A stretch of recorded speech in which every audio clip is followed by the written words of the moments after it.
আজকে চলে গেছিলাম ফুড আড্ডা বিরিয়ানি এই দোকানটা। আর দোকানটা হচ্ছে উখড়াতে। উখড়া থেকে কে কে আমার ভিডিও দেখছো একটু কমেন্টে জানাবে, বা কোথায় থেকে দেখছো একটু কমেন্টে জানালে খুব ভালো হয়। আমিও জানতে চাই যে আমার ভিডিওটা কোথায় কোথায় থেকে মানুষ দেখছে। চলো তোমাদেরকে পুরো ভিডিওতেই শেয়ার করবো আমি উখড়া কী জন্য গেছিলাম। হঠাৎ করে বর বললো যে চলো একটু বাইরে থেকে ঘুরে আসি, তাই দেরি না করে ঝটপট রেডি হয়ে গেলাম। আর আজকে সকাল থেকে খুব বৃষ্টি হচ্ছে, তার জন্য ওয়েদারটা খুবই ভালো ছিল, যদি বা এখন বৃষ্টি ছেড়ে গেছে। আর এরকম ঠান্ডা ঠান্ডা ওয়েদারে বাইরে বেরোতে তোমার চিকেন পকোড়া ফুচকা এগুলো খেতে কিন্তু মেয়েদের ভীষণই ভালো লাগে। শুধু আমার না, সব মেয়ের কথাই আমি বলছি। আর আমাদের জানা ছিল না যে আজকে উখড়া মার্কেট বন্ধ। অনেক দোকান ঘোরাঘুরি করার পর কোনো রকম একটা দোকান খোলা পেয়েছিলাম, যদি বা এটা ভিড় ছিল।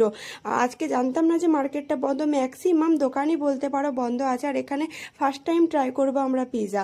আর এখানে ভেতরে প্রচুরই ভিড় ছিল, আর সকাল থেকে যেহেতু বৃষ্টি হয়েছে তাই রাস্তাঘাটের অবস্থা পুরো খারাপ, দেখে বুঝতেই পারছো। আর মার্কেটও ম্যাক্সিমাম বন্ধ। তারপরে আমরা ভেতরে গিয়ে অর্ডার দিয়ে দিয়েছিলাম পনির পিৎজা। আর পনির পিৎজা আমাদের ভীষণই পছন্দ, যদি বা ওটা এক্সট্রা চিজ দিয়ে হয় তাহলে আরও ভালো লাগে খেতে।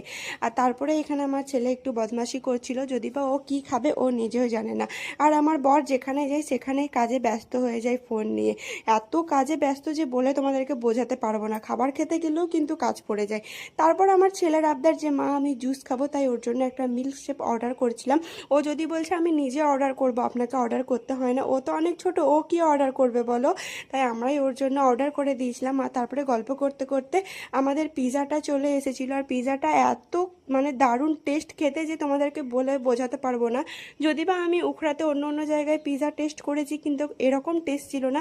এখানে ভীষণই টেস্ট, পিৎজাটা দারুণ লেগেছে আমার খেতে। আমি তো দেখো পুরো মানে চেটে পুটে খেয়ে নিয়েছি।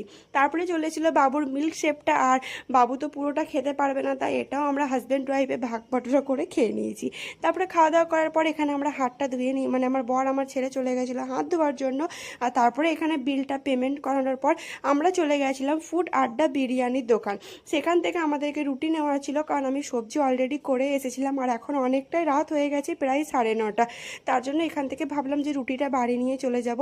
আর এটা তো উখড়ার মধ্যে পড়ছে, তোমাদেরকে রাস্তাটাও দেখিয়ে দিলাম যে কোন জায়গায় আছে। যদি কেউ উখড়া থেকে আমার ভিডিও দেখে থাকো তাহলে কিন্তু আমাকে কমেন্টে জানাবে, বা কোথায় থেকে দেখছো সেটাও একটু জানাবে। তাহলে আমি জেনে মানে ভীষণই খুশি হব যে আমার ভিডিওটা কোথায় কোথায় পৌঁছাচ্ছে, বা উখড়াতে পৌঁছে কি মানে মানে তোমরা দেখছো কি দেখছো না, এটা জানার জন্য আমি ভীষণই এক্সাইটেড। তোমরা কিন্তু একটু কমেন্টে জানাবে।